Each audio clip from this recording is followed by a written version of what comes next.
This weapon has no purpose in Iraq. Granted, this was during the initial invasion, so I maybe can understand its deployment. But let's be clear here. Depleted uranium is an anti-armor weapon. The Iraqis do not have armor. They don't have tanks. They don't have bombers. Why are we using this? And again, I urge you to do the research yourself. I can quickly say that we're using this because it's a way to get rid of atomic waste. We do not know what to do with that.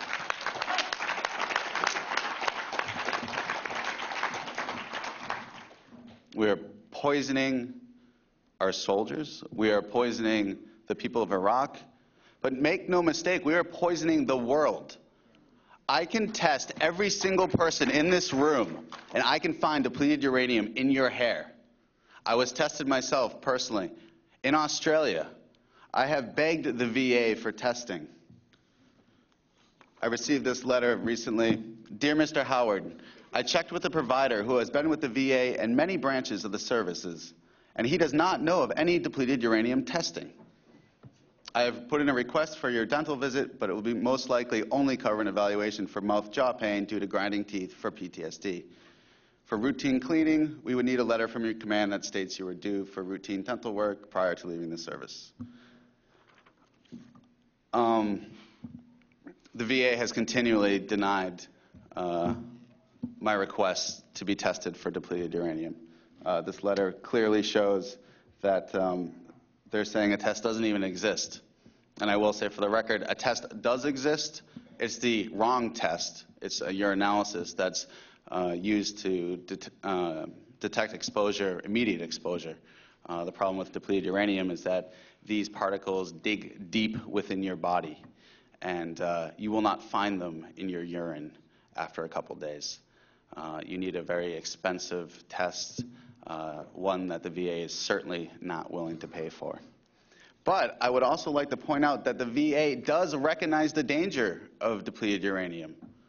While they might not want to test for it or talk about it or give us any briefings on it beforehand, I specifically remember still holding this round. When we were issued tank rounds in Kuwait, most of the tankers had never seen this weapon. They don't use it, or at least the Marines don't use it in training, probably because they don't have the money for it compared to the other branches.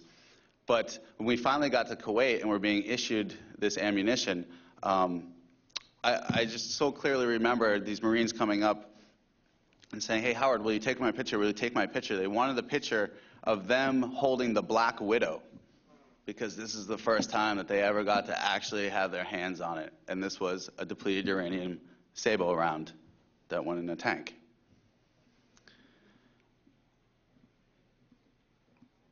That round, on impact, aerosols and vaporizes, and these particles go up in the air.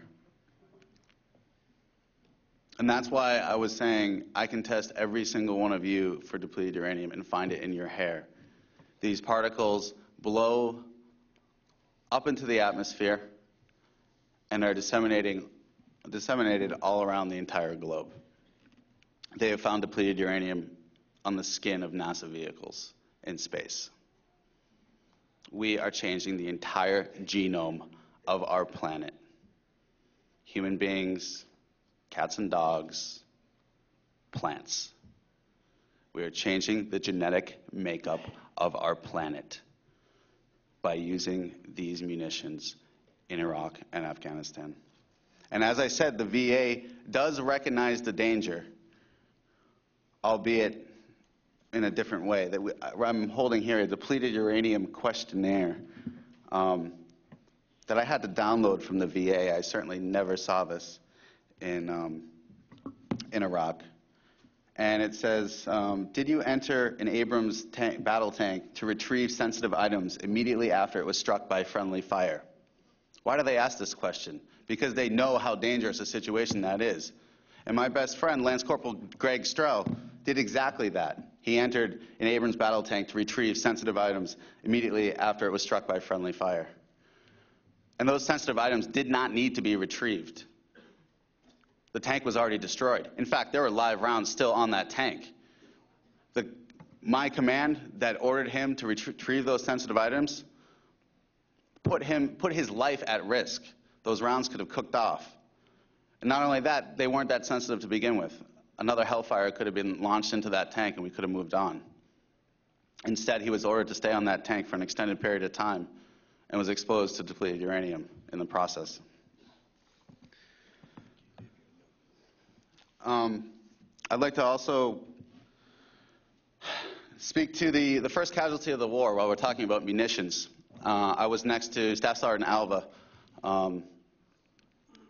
a gay man serving in the Marine Corps who stepped on a U.S.-made cluster bomblet.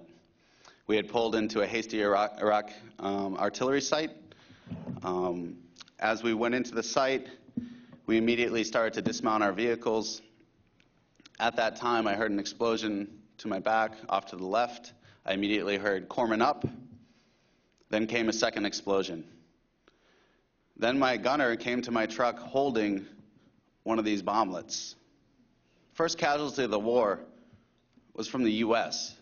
We had bombed this artillery site the night before, and they had stepped on unexploded ordnance.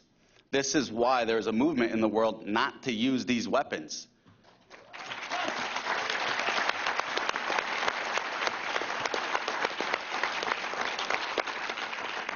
Because they know that they have an unbelievably high unexploded rate.